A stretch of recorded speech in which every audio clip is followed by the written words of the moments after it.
Shalom, bonsoir à toutes et à tous. On se retrouve avec le docteur Michael Gross, comme chaque mercredi soir.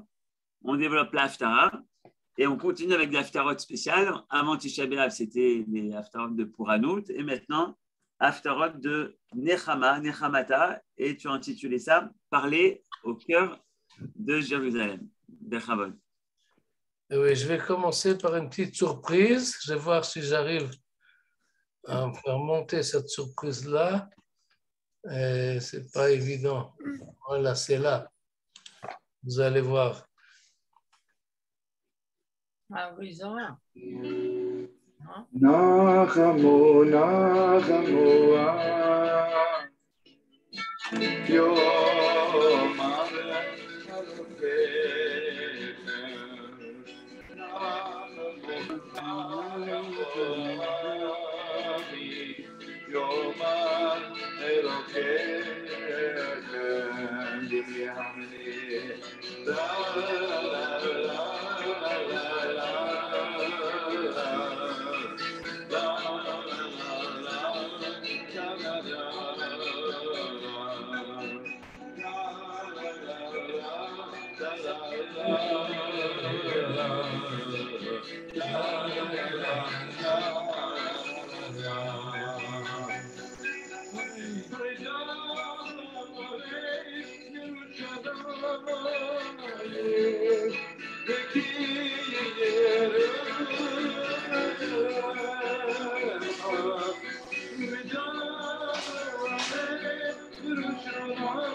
Bon. D'abord, étant donné qu'on avait 3 semaines, on ne pouvait pas entendre la musique, et il est temps qu'on entend. Mais ce n'est pas seulement pour cela que j'ai choisi Shlomo Carlebach.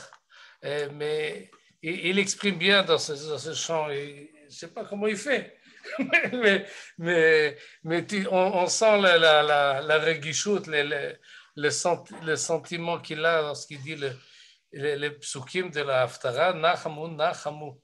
Il faut dire Nachamu, Nachamu, ami. Et c'est un tzivouï, c'est un ordre. Yomar Elokechem.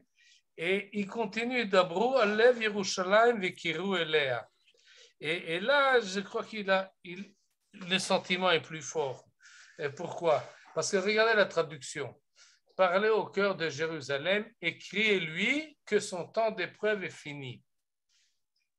Et non, ce n'est pas comme ça d'après les Ta'amim et ce n'est pas comme ça d'après le chant de Shlomo Carlebach. Dabro alev Yerushalayim vekiru elea. Pourquoi? À cause de, parce que Mal'at Seva'a, parce que Nirtza Avona, parce que la Kramiyad Hashem, etc. C'est-à-dire, la première partie de la phrase est justifiée par la seconde. Ce n'est pas dites-le que, et pas, certainement pas criez-lui. C'est pas bon, c'est pas. Non, appelez-la. D'abord, Alev Yerushalayim. Appelez et parlez au cœur de Jérusalem. Adressez-vous au cœur de Jérusalem et appelez-la. Yomar Elohechem, dit l'Éternel. J'ai quelque chose à lui dire. Et jusqu'à présent, je ne lui ai pas parlé. Ça fait longtemps qu'on n'a pas dialogué, que je ne me suis pas adressé au peuple de Yerushalayim parce que le Khurban est arrivé, parce que la Nevoa s'est arrêtée et il est temps de recommencer. Alors, il dit Daberu alev Yerushalayim, parlez au cœur de Jérusalem. Et Jérusalem symbolise ici, personnifie l'ensemble du peuple juif. Vekiru elea, et appelez-la. Et pourquoi? Qu'est-ce qu'il faut dire? On va voir par la suite. Ce n'est pas marqué dans ce verset-là qu'est-ce qu'il faut lui dire. La suite vient justifier le début. Pourquoi est-ce que je l'appelle maintenant? Parce que le temps d'épreuve est fini, parce que son crime est expié, parce qu'elle a reçu la double peine pour toutes ses fautes. Donc, autrement dit, on a fini l'époque des calamités et de la punition, et c'est pour ça que maintenant, je recherche Yerushalayim. S'il vous plaît, appelez-la. Et à cette demande-là, on ne sait pas à qui c'est adressé, si c'est au prophète, si c'est l'ensemble de l'humanité, si même au peuple juif lui-même qui dit consolez-vous, mon peuple, Yomar Elohechem. Mais de toute façon, il y a ici un appel d'Abro, Lev Yerushalayim. Je crois que c'est ça c'est pour ça qu'il s'arrête ici dans son chant et il ne continue pas la suite du verset. Et ça suffit. D'Abro, Lev Yerushalayim. Parlez-lui sentimentalement au cœur. Et appelez-la, j'ai quelque chose à lui dire. Et même avant de dire, je veux reprendre le dialogue. Avant qu'il y ait une consistance, un contenu à ce que j'ai à dire, il y a un dialogue qui doit se refaire. Et le dialogue, c'est la suite du chapitre, comme on va le voir. Mais en fait, ce chapitre-là, ce chapitre 40 du livre d'Isaïe, ouvre toute une partie du livre de Yeshayahu, commence au chapitre 40 et finit au dernier chapitre, au chapitre 66. On a 26 chapitres qui sont des Pirkei Nechama, qui sont des chapitres de consolation, comme ça on les appelle, ou en fait de reconfort, de reconsolidement dans l'espérance du peuple juif. Et donc, ces versets-là, ce n'est pas seulement pour la suite du chapitre, c'est une ouverture pour toute une série de prophéties qui va d'une certaine manière à l'envers de tout ce que nous avons lu avant Tisha B'Av, et chez Yeshayahu, et chez Yirmiyahu, et chez Yecheskel, et des Nevuot qui étaient des Nevuot Khurban. Maintenant, on a des Nevuot de Nechama, et on en trouve chez les autres prophètes, mais 26 chapitres comme ça, un après l'autre, que essentiellement le sujet, c'est Nechama. On n'a pas comme ça un texte tellement rempli de consolation comme on trouve chez Yeshayahu, et c'est pour cela que les 7 Shabbats prochains, dans tout le livre de Dvarim, en fait, jusqu'à Rosh Hashanah, nous lirons uniquement des chapitres qui sont tirés donc de ces chapitres-là pour Haftara, entre le chapitre 40 et le chapitre 66. Et donc, c'est Nachamu, Ami, c'est un titre pour tout ce qui va venir. Et maintenant, Akadosh Baruch Hu appelle, et il y a un contenu à cet appel, et on va lire la suite, mais d'abord on va faire le plan du chapitre. Et vous voyez, on a ici, grâce à ces lettres-là, on a déjà parlé, Parasha Petucha, Parasha Zbura, dans les Tanachim, ça n'apparaît pas sous forme en tout cas ça ne doit pas apparaître sous forme de lettres, mais d'un écart qu'il y a, on met un écart entre le verset 5 et le verset 6, par exemple, pour dire entre le verset 3, 4, 5, c'est une paracha en soi. Ensuite, vous avez 6, 7, 8, etc., etc. Donc, on peut très facilement faire le plan du chapitre 40. On a d'abord 2 versets, puis on en a 3, et ensuite encore 3. Ensuite, nous avons encore 3, Tet, Yud, Yud, Aleph, 9, 10, 11. Et donc, on a 3 paragraphes, 3 strophes de 3 versets. C'est très bien construit. Et ensuite, nous avons déjà beaucoup plus, de Yud, Bet à Tet, Zayin, 5. Et ensuite, nous avons encore une fois cela. Et ensuite, on a encore 2. Et où ça s'arrête où ça s'arrête non, on en a 8 là. Et ensuite, on en a 2. Voilà les 2 derniers. Autrement dit, 3, 5, 8 et 2, si je ne me trompe pas. Et ils sont donc, c'est un amalgame, on réunit ici des nevuot, des prophéties relativement courtes, que celui qui a organisé le chapitre, évidemment, il a pensé comment mettre toutes ces prophéties-là, une après l'autre, et on va essayer donc de lire le chapitre selon une suite, selon une cohérence qui va du début jusqu'à la fin. Et je vous propose deux lectures La première est la suivante. D'abord, on va voir. Kol Koreh Bamidbar. Une voix proclame, comme ça qu'il faut lire. Bamidbar panu derech Hashem. Dans le désert, dévier la route de l'Éternel. Donc, la première voix qu'on entend, c'est une voix de préparation. On est en dehors de la ville de Yerushalayim, on est dans le désert. Et préparer le désert, et déblayer la route, niveler le chemin, que toutes les vallées, c'est un verset connu, Kol Gei Naseh vechol har vegiva yishpalu, toutes les vallées sont exaucées et toutes les montagnes s'abaissent. Pourquoi? Pour aplatir le chemin, pour faire la route, pour que tous les pentes se changent en plaine et les crêtes escarpées en vallon, et donc on peut passer très rapidement. Autoroute pour qui? Venigla kvod Hashem vera'u kol basar ki pi Hashem diber, car la gloire du Seigneur va se révéler. Et ensuite on a une deuxième voix, et la deuxième voix dit kol omer kra, une voix qui proclame, et on lui dit qu'est-ce que je dois dire, ma'ikra. Et on a un autre message, et on n'est plus dans le désert, on est beaucoup plus proche de la ville. Kol abasar chatzir, kol chasdo ketsis asadeh. On est peut-être dans les champs, en tous les cas c'est pris pour une allégorie, et on nous dit que toute chair, c'est-à-dire tout homme, c'est comme de l'herbe, et toute sa beauté est comme la fleur des champs qui se dessèche et qui se fane. Or, le peuple est comme cette herbe, autrement dit, on ne peut pas tenir compte de la force du peuple, mais finalement, la parole de notre Dieu subsiste à jamais. On est parti d'une voix qui parle dans le désert, on arrive dans les champs et on arrive sur les montagnes.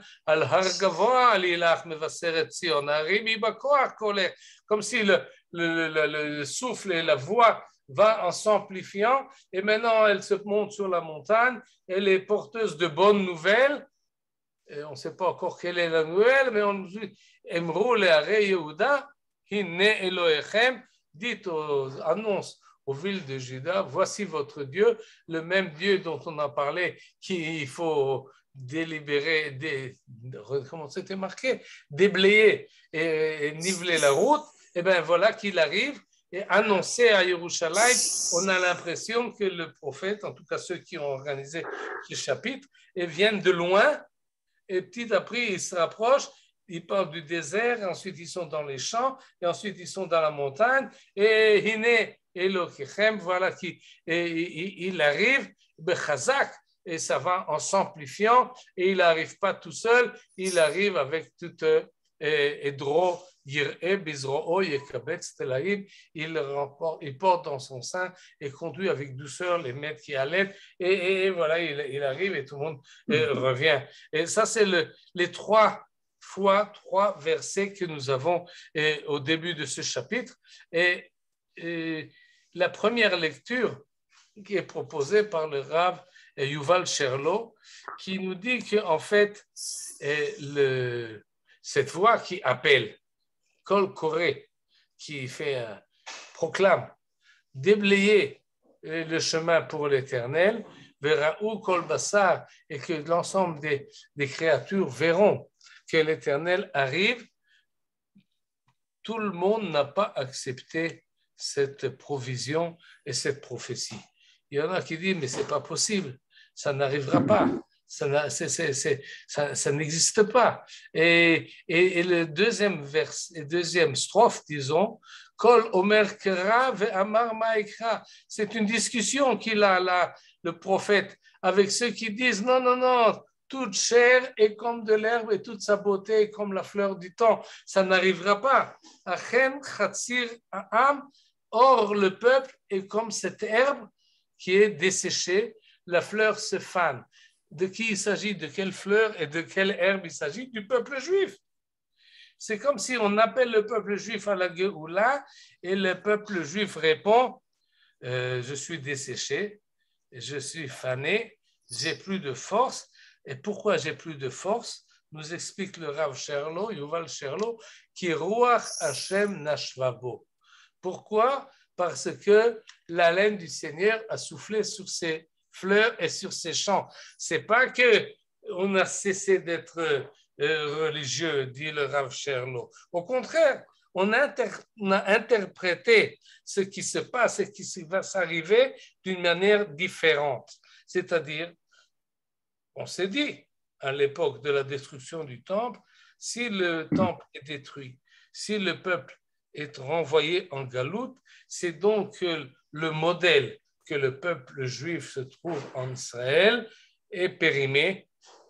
On n'a plus de force intérieure pour garder et pour avoir un État ou un royaume à nous et pour faire non, Dieu nous a soufflé dessus et nous sommes exilés, nous sommes dispersés et donc et c'est fini. Et il n'y a plus de possibilité de retour. Ça n'existe pas que des peuples exilés reviennent chez eux. Et donc, comment dit le Rav Sherlock, Sarbané Geoula, il appelle ça.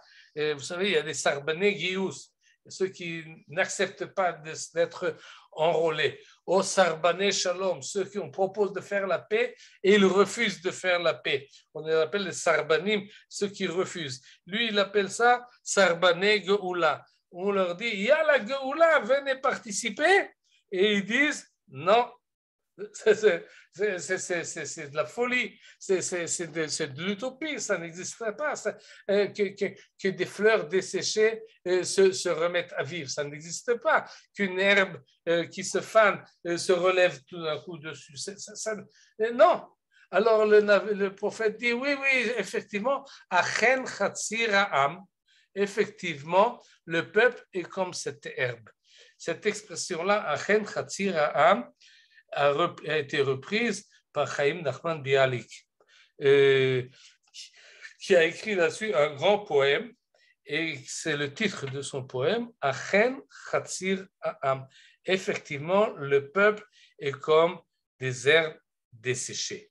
Et il attendait qu'à partir du moment où Herzl a appelé le peuple juif à se réveiller, il pensait que tout le monde va se sortir de la galoute et avec beaucoup d'énergie et beaucoup d'envolement vont rejoindre le mouvement sioniste et vont se... non, le peuple ne bouge pas et dans ce poème, il crie son cri. Il reprend cette image-là. C'est comme il a interprété ce passage-là de Nachamu Ami, comme si Akadosh vient consoler le peuple. Et le peuple n'accepte pas consolation parce qu'il se dit qu'on n'a pas les forces possibles, on n'a pas les moyens possibles. Et même il y en a qui utilisent un argument religieux. Ce n'est pas forcément qu'ils sont des kofrim qui nient dans la possibilité de la prophétie. Non, ils disent, tu ne comprends pas Yeshayahu. Toi, tu penses que on va revenir? Non, on ne va pas revenir, c'est fini. Et ça n'existe pas. Alors lui, il insiste.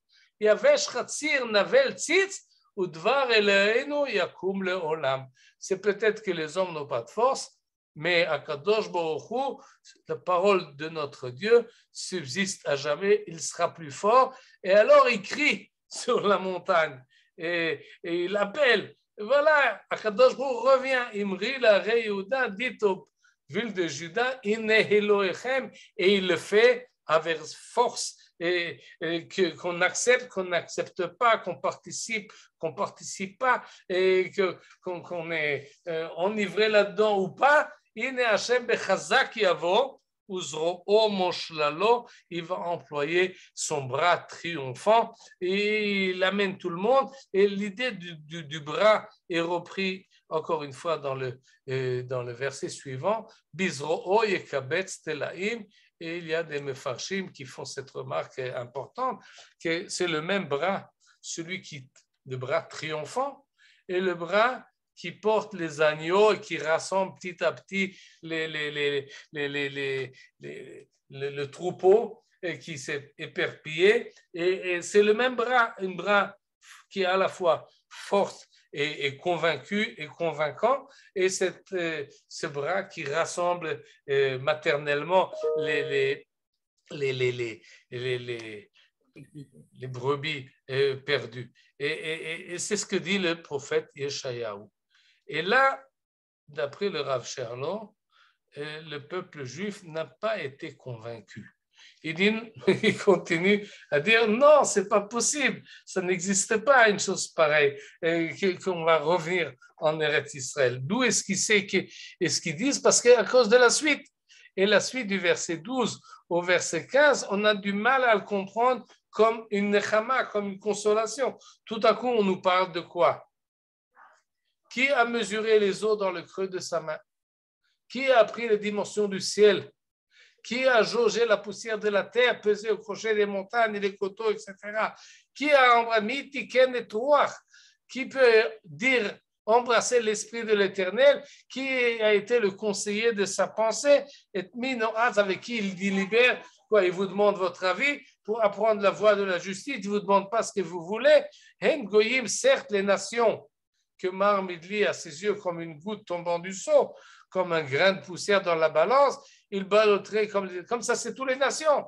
Ou le Vanéon Ende Baev, Chayato Ende Ola. Et là, mais il faut dire que le Liban ne suffira pas à nourrir le feu du Beth Amikdash, ces bêtes ne suffira pas à un holocauste. Vous me donnez des arguments naturels, disons d'histoire, parce que dans l'histoire, ça n'existe pas des peuples qui sont revenus. Oui, effectivement, les peuples là, Goïm, Kemar Midli, les peuples c'est différent. Pour les peuples, les autres nations sont à ses yeux, aux yeux d'Akadosh Baruch Hu, comme une goutte tombant du seau. Eux, ils ne comptent pas. Mais Akadosh Baruch Hu, c'est lui qui a créé le ciel, c'est lui qui a fait la terre, c'est pas vous qui allez le conseiller, vous faites partie de son programme, et donc finalement, ce qui va se passer, ou le Vanon, Ende Baev, Chaito, Ende Ola, tous les bois du Liban ne suffiront pas à nourrir le feu du Beth Amikdash. Et il continue. Les nations sont comme rien. Ils les considèrent comme le vide et le néant. Alors à qui vous comparez? Vous dites qu'Akadosh ne peut pas le faire. Il peut le faire. Et il va le faire. Malgré et contre tous. Oui. Et celui qui n'y croit pas, eh ben c'est un idolâtre. Et c'est pour cela que tout d'un coup, le Navi parle de Pesel Neser Harash, une statue écoulée par le fondeur, plaquée d'or pour l'offrir. On est en train de façonner une idole. Et ce qui peut se permettre, alors évidemment, il met des chaînettes d'argent. Celui qui ne peut pas se permettre, alors il prend un bois le plus fort qu'il peut trouver et il va chez l'ouvrier habile pour fabriquer une idole. Et pourquoi est-ce que Yeshayahu a besoin ici, tout d'un coup, de nous parler de l'idolâtrie, alors qu'il vient nous consoler, alors qu'Akadosh Baruch Hu arrive personnellement, on peut dire, sur Yerushalayim. Et qu'est-ce qui se passe? Allô Tedou, allô Tishmaou. Il essaie de les convaincre. Vous ne savez donc pas, vous ne comprenez donc pas, vous n'avez pas appris dès l'origine, vous ne connaissez pas l'essentiel. C'est celui qui règne autour de lui, c'est lui qui réduit les princes à néant. Et donc, tout ce que vous cherchez est incomparable. À qui donc Massil aimez-vous? À qui vais-je ressembler, dit le saint, etc. Et ça, c'est on est déjà au dernier verset de la Haftara.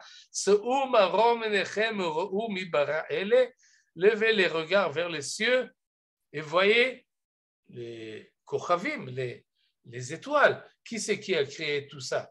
Qui c'est qui les a appelés à l'existence? Qui c'est qui fait défiler toute cette armée extraordinaire? Et tout, il les appelle par leur nom.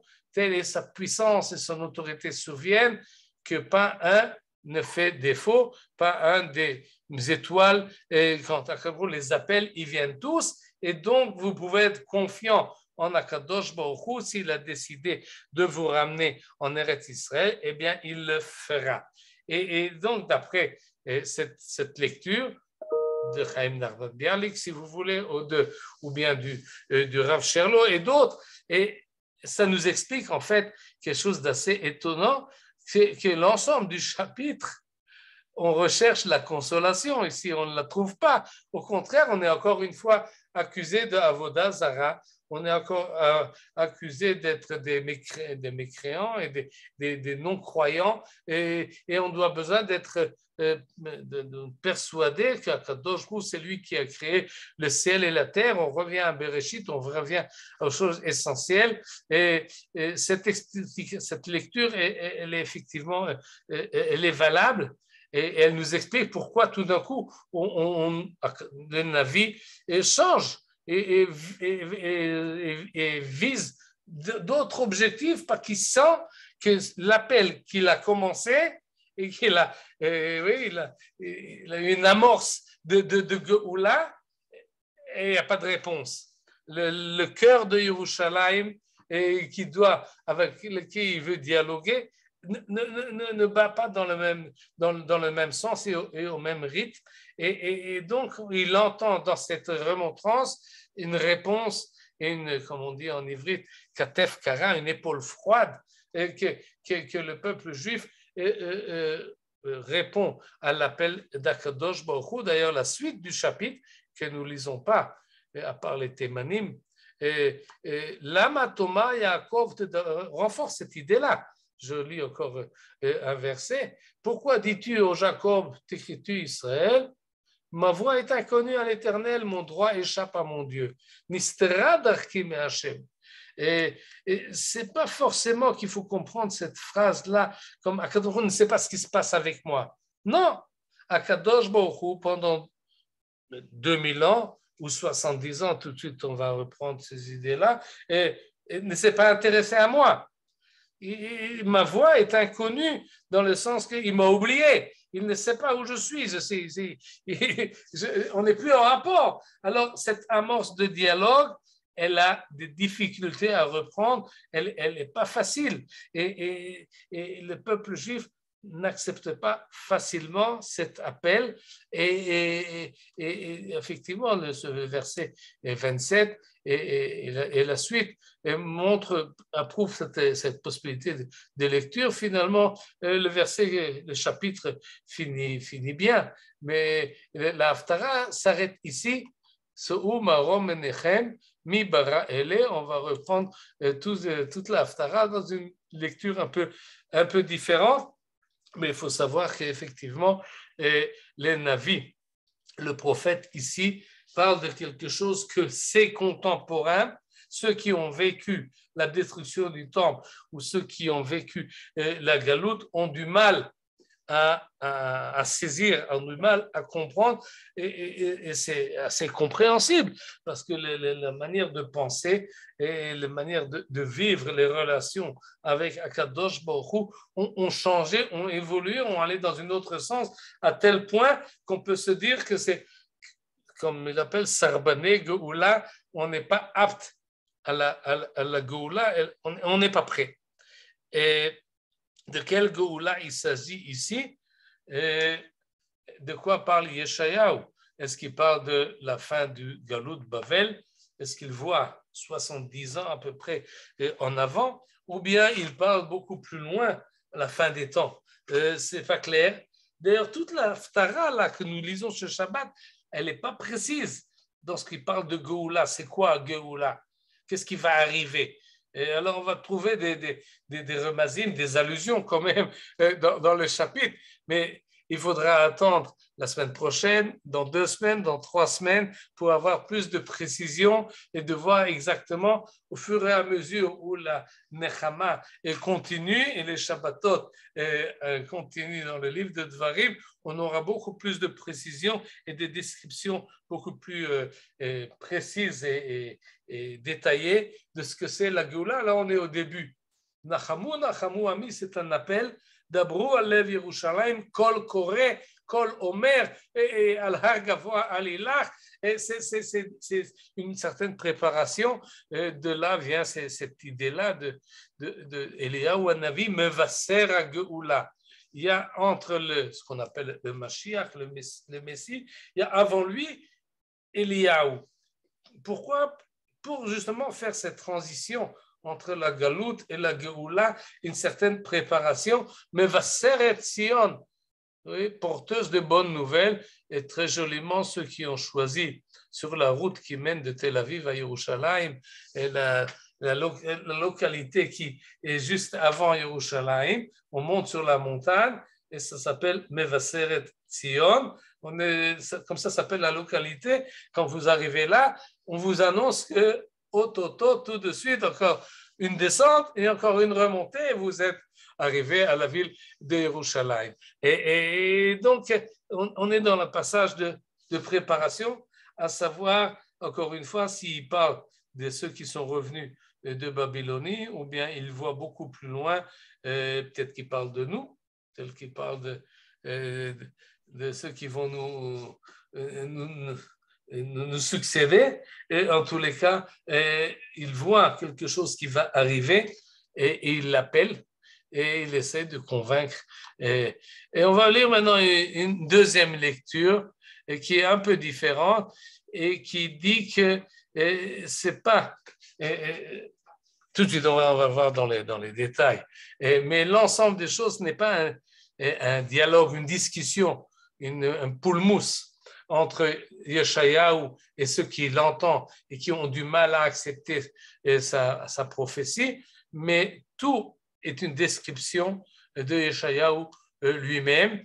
Et pour cela, il faut faire la remarque suivante. Et il y a une voix qui proclame « Panu derech Hashem » Yashru ba'arava, préparer la campagne aride, une chaussée pour notre Dieu, Messila l'Elohenu. Et encore une fois, Kolgei Nassé, en fait, le chapitre 4 revient sur la même idée. Tout ce qui peut faire embûche au fait que ce qui doit arriver va arriver, tout cela va être égalisé, tout creux va être rempli, tout montagne va être abaissé. Pourquoi? Qu'est-ce qui va se passer finalement? Où c'est marqué? Là. Venigla kvod Hashem. Ça, c'est le but final, pas le but transitif. C'est tout, en fait, il prépare peut-être la géographie, et le désert et la steppe, et toutes les montagnes tout autour. En fait, il prépare le terrain, on peut dire, pour une dévoilation, la gloire du Seigneur va se révéler. C'est ça qui est important pour Yeshayahu Hanavi, Venigla Kevod Hashem, l'honneur de l'Éternel. Alors évidemment, il faut un peu réfléchir qu'est-ce que c'est Kevod Hashem. On a déjà parlé une fois de cette notion-là qui est très centrale. Et c'est le prophète Isaïe, et dans d'autres textes, et si vous faites attention à la liturgie, vous verrez qu'effectivement, la notion de Kavod Hashem est très présente. Avou l'Hashem bene Elim, avou l'Hashem Kavod Vaoz. Nous disons Behechalo, dans son temple, Kulo Omer Kavod, nous disons avant le Chadodi. Et le Kavod est très présent. Et quand on fait la Kedusha, oui, on dit Kadosh, Kadosh, Kadosh, Melo Kol Haaretz Kevodo. Et ensuite on dit Baruch Kevod Hashem Mimekomo. Toutes ces phrases-là, ils sont centrales dans la tfila, et j'en passe de beaucoup. Si vous remarquez, ce qu'on appelle, c'est Kevod Hashem. Et si on traduit ici, qu'est-ce qu'il dit? Comment il traduit? La gloire du Seigneur. Maintenant, cette idée de gloire, d'honneur d'Akadosh Baruch Hu, il faut essayer de la comprendre. On a un texte dans le Moreh Nevuchim du Rambam qui est consacré à ça. Vous savez, au début, dans la première partie, il y a 3 volumes dans le Moreh Nevuchim, le Guide des égarés et du Rambam. Et dans le premier volume, il passe un à un des termes du Tanakh, de la Bible, qu'on aurait pu ne mal comprendre. Pourquoi? Parce que ce sont des termes qui sont anthropomorphismes. Il parle de la descente de Dieu, il parle de la nuée de Dieu, il parle que Dieu respire l'odeur des sacrifices, et qu'il mange des sacrifices même, etc., etc. Et alors, arrive le Rambam et nous interprète tous ces termes-là, la chaise de Dieu, la gloire de Dieu, de quoi il s'agit exactement. Il prend un à un et au chapitre 64, si je ne me trompe plus, il nous explique qu'est-ce que c'est que Kevod Hashem. Et ce n'est pas si facile. Et il nous donne trois explications. La première, c'est que Kevod Hashem, c'est la personne, si on peut dire, lui-même, Akadosh Baruch Hu, lui-même. Comme par exemple dans la phrase Harenina Kevodecha. Demande mon cher Rabbeinu à Akadosh Baruch Hu, montre-moi quoi? Sa gloire? Non, il veut connaître Dieu lui-même. D'où ce que je sais, c'est que la réponse d'Akadosh Baruch Hu est Lo yir'ani Adam vachai. Tu ne peux pas me connaître. Donc, il ne s'agit pas de représentant. Il ne s'agit pas de quelque chose qui symbolise. Il voulait connaître Dieu et Dieu lui dit, tu ne peux pas me connaître. Il parle de lui-même. Le mot kavod, et d'ailleurs encore aujourd'hui, est employé pour la personne en soi. Quand on parle à un juge, on dit kevodo omer kara vekara. Votre honneur, on dit en français. Mais ce n'est pas l'honneur, c'est votre personne. Mais comme vous respecte, je vous appelle votre honneur. Et on a aussi d'autres psukim, pas beaucoup, mais quand même, qui utilisent le mot kavod comme prénom presque de la personne à qui on s'adresse. Harenina et kevodecha, montre-moi ta présence. Ça, c'est une possibilité qu'il s'agit donc, atzmuto, comme dit le Rambam, Akadosh Hu lui-même. Deuxième possibilité, il s'agit de quelque chose qui représente l'Éternel, pas lui-même, mais quelque chose de concret, de physique, dans lequel on peut voir, on se représente la personne, on se personnifie presque à Kadosh Baruch Hu. Par exemple, on appelle Anané HaKavod. Les Anané HaKavod, les nuées de gloire. Ces nuées représentaient la présence divine. Tout d'un coup, il y a une nuée qui tombe du ciel. Ça représente, mais ce n'est pas lui, le Dieu n'est pas nuée, évidemment. Il n'est pas non plus colonne de feu. Il n'est pas, on s'est marqué, par exemple, de Har Sinaï, ils ont vu, Vayira, et Kvod Hashem, Ke'esh ochelet alahar. On voit une présence, un feu. Évidemment, on n'est pas des idolâtres, on ne se prosterne pas au feu, mais le feu concrétise, symbolise, je ne sais pas, tout le monde, tout le peuple a vu le même feu. Nous dit le Rambam, ça c'est un miracle. C'est une création miraculeuse. Yesh me'ayin. Et Akadosh Baruch Hu, pour dire je suis là, tout d'un coup, il y a quelque chose qui n'existait pas avant. Ce quelque chose, ça peut être un feu, ça peut être une nuée, ça peut être autre chose, mais c'est quelque chose qui est représentatif. Ça, c'est la deuxième interprétation qui nous donne le Rambam. La troisième, ce n'est pas la Kadosh Baruch Hu lui-même, et ce n'est pas quelque chose qui le représente ou qui le symbolise, ce n'est pas quelque chose qui existe physiquement, c'est un sentiment que nous avons subjectivement, personnellement, chacun en soi-même. C'est-à-dire, on peut reconnaître la présence divine, on respecte Akadosh Baruch Hu, alors il y a Kevod Hashem. Quand on dit, et dans le livre des psaumes, c'est très courant, Avou l'Hashem b'nei Elim, Avou l'Hashem kavod va'oz. Rendez gloire, tous les peuples, les nations, à Akadosh Baruch Hu. De quelle gloire il s'agit? On ne va pas lui donner quelque chose, on ne va pas lui donner une représentation, on va pas. Non, il s'agit, remplissez-vous du respect que vous devez à Akadosh Baruch Hu. Et même un peu plus, exprimez ce respect-là. Oui, donnez parole à ce respect. Dites-le, louez-le. Alors, des fois, on dit nous kavod ou bien nous shem ou teila. Si on donne des louanges à Kadosh Baruch Hu, c'est qu'on le respecte. Ajoute le Rambam, c'est le propre de l'homme de pouvoir exprimer le respect qu'il a envers Akadosh Baruch Hu, et tout celui qui n'est pas homme ne peut pas le faire. Ni la montagne, ni le ciel, ni la mer. Et pourquoi il insiste à ça? Parce qu'on a des psaumes et on a des piyutim dans lesquels on nous dit Hashamayim mesaprim kevod el. Ce n'est pas les cieux qui racontent et qui parlent et qui louent l'Éternel. Non, ce n'est pas les cieux, ce n'est pas la terre, et c'est pas. Et non, c'est les hommes qui voient le ciel et ils se disent waouh, si le cosmos est tellement grand, alors je respecte celui qui a créé les cieux et la terre. Et donc, c'est une expression un peu poétique de dire Hashamayim mesaprim. Ce n'est pas les cieux qui parlent, c'est nous qui interprétons le ciel en donnant kavod à Kadosh Baruch Hu.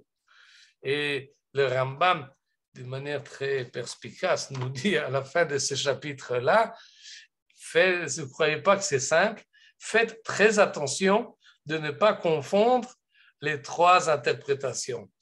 Parce que si vous prenez votre interprétation, disons, votre expression subjective comme quelque chose d'objectif, alors vous l'aurez. Ce n'est pas cela. Il faut faire très attention. Quelle est la présence divine? Est-ce qu'effectivement cette chose-là représente Akadosh Baruch Hu? Est-ce qu'elle est effectivement Akadosh Baruch Hu? Disons par exemple le Bet Hamikdash. Il est là, il est présent, ça le représente. Et alors faites attention. Ne faites pas du temple quelque chose qui a une force en soi. Non, il n'est pas la divinité. Il n'est pas une force en soi. Il est peut-être au maximum une expression que nous, hommes, voulons exprimer la grandeur d'Akadosh Baruch Hu. Alors on y met beaucoup d'or, beaucoup d'argent, beaucoup d'investissement, parce que pour exprimer la grandeur d'Akadosh Baruch Hu, il faut s'investir. Mais alors, il faut faire la part des choses. Il faut savoir où on en est. Et c'est exactement ce que nous a dit Yeshayahu Hanavi la semaine dernière lorsqu'il a parlé pas de Nachamu, il a parlé de Shabbat Chazon. Il parlait, je ne vous ai pas demandé de fouler le Beth Amikdash, pourquoi vous m'apportez des korbanot? Même si vous priez, je ne vous écoute pas. Pourquoi? Parce que vous trompez dans l'interprétation de ce que c'est le Beth Amikdash. Vous croyez que ça va vous apporter, c'est ici pour vous donner quelque chose? Non, c'est quelque chose d'autre, le Beth Amikdash. Et c'est cela qui dit tout au début de Pirkei Nechama, Akadosh Baruch Hu arrive, Venigla Kvod Hashem. Je ne sais pas maintenant comment traduire cela, comment ça va se représenter. Ce sera subjectif ou sera vraiment quelque chose qui descend du ciel ou c'est quelque chose que nous faisons pour glorifier Akadosh Baruch Hu. Ce qui est important, c'est Kvod Hashem et rien d'autre. Veraou kol basar yardav, là il y a aussi une idée universelle, l'ensemble de toutes les créatures, toutes les chairs du monde verront la présence divine telle, c'est ça qui est sorti, si on peut dire, de la bouche de l'Éternel, c'est ce que l'Éternel le déclare. Et c'est le même, disons, le même modèle que nous avons là avec ces trois versets. Les deux qui sont préparation et le troisième qui vient dire l'essentiel, nous avons encore une fois par la suite. Kol omer kira ve'amar ma'ikra kol habatzar chatzir ve'chol chazdo ketzitz hasadeh. Peut-être que ce bassar-là, cette chair-là, c'est celle-là, et les hommes, ils se comparaient à presque rien. Effectivement, les hommes, on peut dire qu'ils sont rien. Pourquoi? Parce que par rapport au souffle divin, ils sont effectivement comme une herbe qui se dessèche, mais l'essentiel, Udvar Elohenu yakum leolam. Ça, c'est l'essentiel. La parole divine subsiste à jamais. Elle est présente, yakum leolam, c'est cela qui l'appelle. Oui, il y a d'autres choses sur le terrain, il y a d'autres éléments. Mais dans ces éléments-là viendra la Kvod Hashem et appellera la voix divine, Udvar Eloheinu Yakum Le'olam. Et encore une fois, ça revient dans les 3 versets suivants. On a une préparation au verset 9 et au verset 10. Akadosh arrive, le voilà qui se présente près. Dites-le aux villes de Juda et dites-le aux montagnes qui se préparent et qui crient la nouvelle de Kevod Hashem qui arrive et Dvar Eloheinu qui va s'entendre. Et voilà, il arrive, il est Hashem Bechazak Yavo. Il arrive avec son bras triomphant. Comment est-ce qu'il arrive? Comment il se présente? Comment on sait qu'il est là? Où est-ce que ça intervient? Et bien voilà, dans le verset 11, tel un berger menant paître son troupeau, recueille les agneaux dans ses bras, les porte dans son sein et conduit avec douceur les mères qui allaitent. Autrement dit, Akadosh Baruch Hu, comme on le voit dans d'autres textes, il rassemble les exilés, il rassemble son peuple comme un berger qui rassemble petit à petit. Et si on voit petit à petit, ça fait maintenant plus de 100 ans, qu'on voit le peuple arriver, et drôle, comme on voit des fois un troupeau qui se rassemble dans la bergerie, arrive un et tout d'un coup, tous les autres arrivent. Ça, lorsque ça se passe en Eretz Israël, oui, c'est de ça qu'il s'agit. Et d'où ce que je sais, parce qu'on parle ici d'Abrou Alev Yerushalayim, et Kirou Eler. Oui, et à partir du moment où ça se passe, alors, Nigla Kvod Hashem. Dans cette situation-là, il y a une représentation. On peut le voir, il y en a peut-être qui ne le voient pas, parce que c'est peut-être subjectif. C'est pas comme Amoud Esh ve Amoud Anan, une colonne de feu qui tout d'un coup descend du ciel. À ce moment-là, il n'y a plus de discussion. Mais il y a d'autres manières de se dévoiler.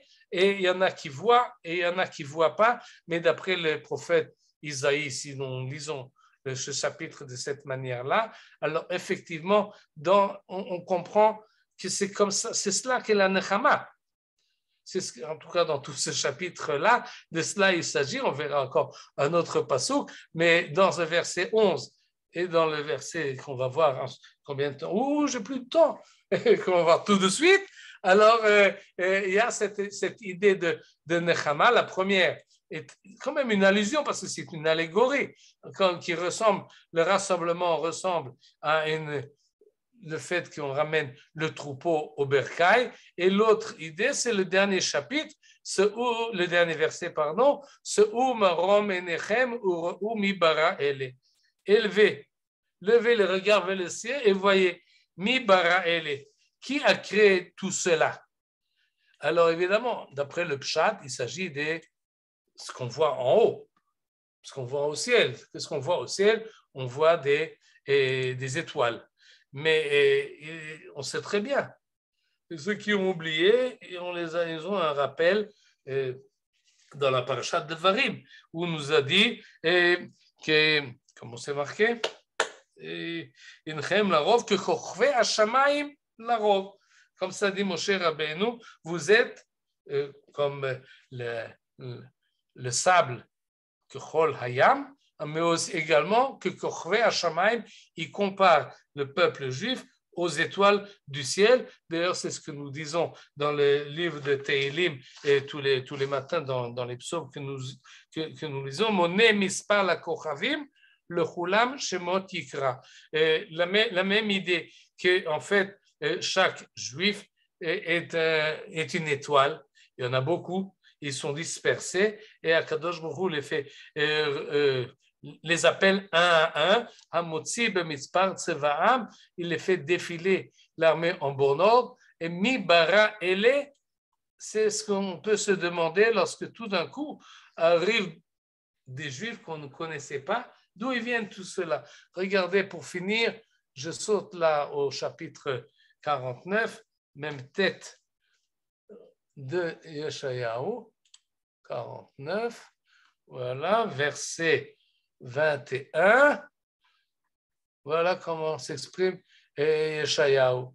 Ve'amart bilvaver, et tu diras dans ton cœur, Mi ladli et ele. Qui c'est qui a mis au monde tous ces gens-là? Qui c'est qui a enfanté tout cela? Ani Shekula, moi qui étais privé d'enfants et solidaire. Oui, j'étais Gola et Soura, j'étais délaissé, proscrite.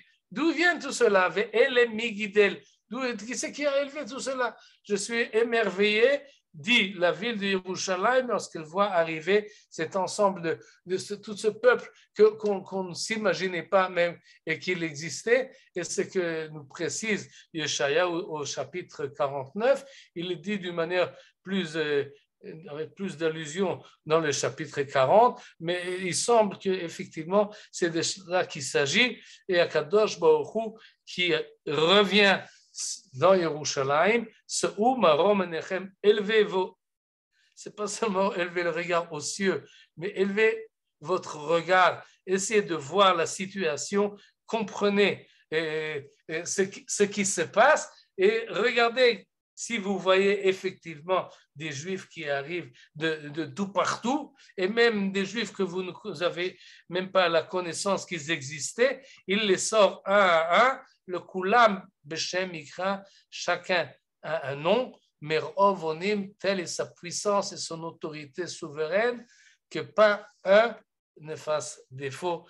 Ishlone Edar, il ne s'agit pas seulement des étoiles dans les cieux, mais il s'agit de chaque juif personnellement. Et donc, ce chapitre-là est effectivement, d'après cette lecture, une nechama qui parle d'une manière assez allusive de kibbutz galuyot, bizro'o yekabetz telaim.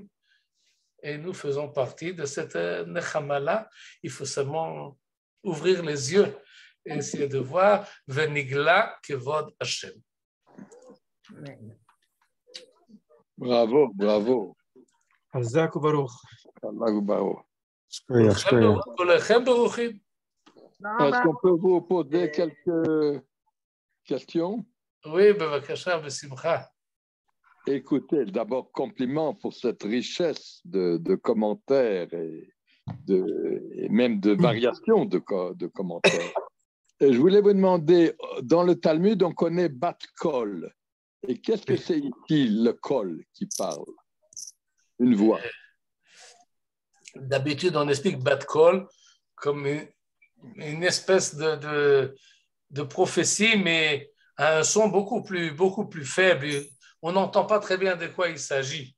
Et un peu en français, on dit Hashra'a. En ivrit, on dit Hashra'a, comme on dit ça en français. Peut-être les muses. Je ne sais pas si vous êtes poète, mais si oui, alors vous entendez, vous êtes poussé par... Un écho, ouais. Oui, on est inspiré d'une certaine manière. Et oui, on sent que ce que j'ai à dire, ce n'est pas vraiment moi qui le dis, mais je suis poussé par un souffle divin qui me transporte et qui me dépasse. C'est ce qu'on appelle souvent un bat call. D'accord. Machou kazé. Mais ici, on a un écho. Il y en a qui disent un écho. C'est une image pas mal du tout. On n'entend pas la voix, on entend quelque chose qui part d'ailleurs, mais qui arrive à nous et qui nous donne une illusion de l'original. Et ici, c'est Kol, c'est la voix elle-même. Oui, mais c'est quand même des images. Le deuxième point, c'est Lebanon. C'est le Liban ou c'est le temple? Parce que Lebanon, ça peut se comprendre que c'est le temple qui n'est pas suffisant, que même si le temple n'existe plus, ça peut le judaïsme continue, pour ainsi dire. Oui, dans ce verset-là, ça va. Lebanon est un débat, mais pourquoi qu'il continuerait à... Parce que le temple est détruit. Oui, mais non, j'arrive pas à remettre ça dans le contexte. Mais d'une manière générale, Lebanon, c'est le Liban, on voit. Oui, on peut le voir dans des descriptions géographiques de Eretz Israël. Lebanon, c'est effectivement le Liban, mais souvent parce que Lebanon, ça vient du mot Lavan. alors c'est interprété comme quelque chose de pur et comment dire, sans tache. Et donc, il s'agit, par exemple, mon cher Rabbeinu veut voir le Levanon. Au début de la paracha, et Harazé va à Levanon. Qu'est-ce qu'il veut voir? Le Liban? Peut-être. Mais alors, tout de suite, on interprète, non, il veut voir le mont du Temple. Il veut voir la réussite d'Israël. Si on suit Yeshayahu, il veut voir Kvod Hashem. C'est ça qu'il veut voir. Parce que dans le désert, c'était une préparation à ce qu'il devait suivre et que Moshe n'a pas vu finalement. Peut-être qu'il l'a vu du mont Nebo. Non, mais parce qu'ici, on peut comprendre Levanon, pour ainsi dire, que le temple n'est pas suffisant. Le temple n'est pas suffisant. Il ne se suffit pas en soi, ça c'est évident. Ça ne suffit pas en soi. C'est oui. une manière de lire ce verset 16. On nous avait toujours dit Vesharanti betocham velo betocho. Ok, mais c'est aussi un drache, oui. Betocham, c'est dans le peuple juif, d'une manière générale. Mais effectivement, la dracha, elle est forte, elle est importante. Finalement, ça revient à l'idée de Kvod Hashem et en nous. Elle est subjective. C'est nous qui devons la fertiliser, nous préparer culturellement à cette idée-là de présence divine. Si on ne se prépare pas, on ne la voit pas.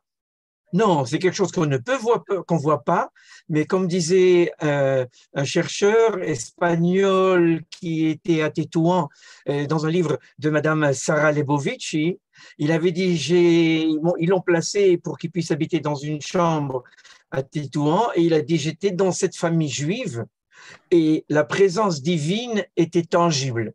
Comme ça, il a dit.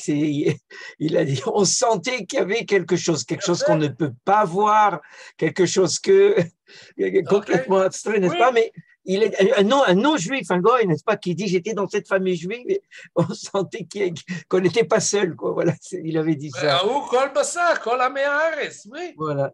C'est donc c'est un compliment à cette famille juive qui a réussi à propager ce sentiment-là. Oui. Effectivement. D'ailleurs, on a du mal à saisir. Je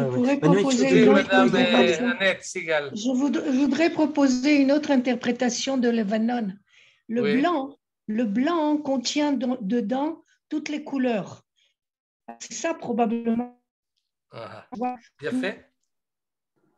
Blanc avec tout ce qu'il y a comme différenciation. Ça, c'est derech hagav mon interprétation, parce que Lavan, ça ne marche pas du tout. Il est allé à Lavan, Yaakov est allé sur... Non, ça c'est un autre Lavan.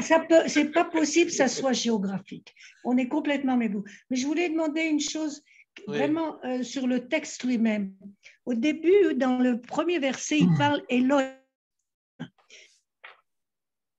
On n'entend plus. Vous avez été coupé au milieu. Dans le premier verset. Le verset 1. Oui. Il y a Elohechem. Et puis, alors, dans le verset 8, Elohenu. C'est-à-dire qu'au début, il parle presque comme si il ne faisait pas partie de la nation juive, ce Isaïe, et que c'est drôle ce mot Elohechem. Pourquoi? Vous avez une interprétation? Quelque chose a été dit à ce sujet? Oui. Si vous avez date Mikra, il fait la remarque. Et il l'a fait un peu différemment. Mais en fait, Nachamu Ami. À savoir, si on fait maintenant de l'exégèse, de la compréhension du texte, à savoir Ami, mon peuple. Oui. Est-ce que c'est un complément ou c'est-à-dire consoler mon peuple, ou bien c'est une appellation? Une interjection. Si c'est une interjection, alors on comprend la fin du verset.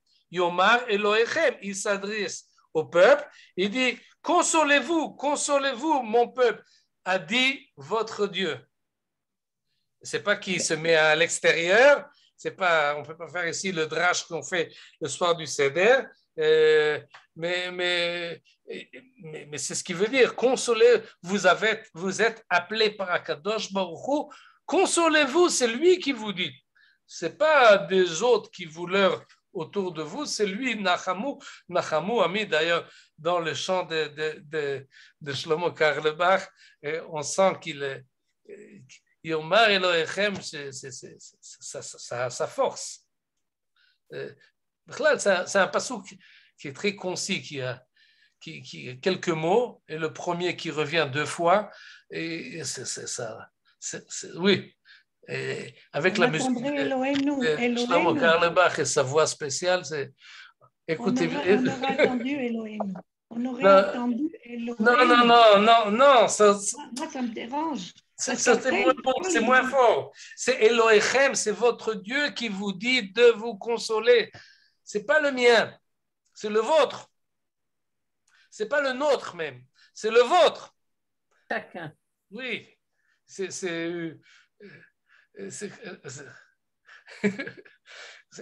top. Est-ce que je pourrais encore faire une petite réflexion quand vous avez parlé que Akadosh Baruch Hu allait prendre la nation d'Israël en son sein? Ça m'a fait rappeler quand Moshe Rabbeinu, et d'après le Midrash, comme ça, était allé chercher une brebis qui s'était perdue, il l'avait pris, ensuite il l'a mis dans le troupeau. Oui. Effectivement. Moi, j'ai des petits-enfants qui sont bergers. Oui. Et je les vois, oui, et on les voit qui courent après justement celui qui, la brebis qui s'est un peu égarée, qui est trop loin. Ils ont leur système à eux avec les chiens et avec ce qu'il faut. Mais effectivement, ce sentiment-là de rassembler le troupeau pour faire attention que lorsqu'on ferme le bercail, tout le monde est rentré. Il n'y en a pas une qui est restée dehors parce qu'il va faire nuit et dehors c'est dangereux et elle ne va pas revenir. Et donc on les compte un à un. Et ils sont toujours très contents, ils sont très fiers. J'ai sorti tant et tant de têtes et tant de têtes sont revenus. Oui, c'est une image très... En tout cas, merci encore pour votre travail de berger que vous faites avec nous.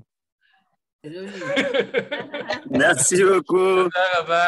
Shabbat shalom. Lié au berger, le verset 11 est la base du christianisme. Pardon? C'est le chrétien. Le verset 11. Oui, ils ont pris cette image-là. Oui. Ouais, c'est l'image fondamentale. L'avdil ben kodesh l'chol, or l'choshech. Oui, mais l'idée est très simple finalement. Si on la voit en face des yeux, on la comprend très bien. Le berger qui rassemble son troupeau. Nous autres, oui, Israël, tu voulais dire quelque chose? Non, Shabbat Shalom. Ah, Shabbat Shalom. Shabbat Shalom. Toda rabba, Michael. Alors, on se retrouve la semaine prochaine. Oui, Bezrat Hashem. Bezrat Hashem. Kol Tov. Shalom. Kol Tov. Shalom. Shabbat Shalom. Merci beaucoup.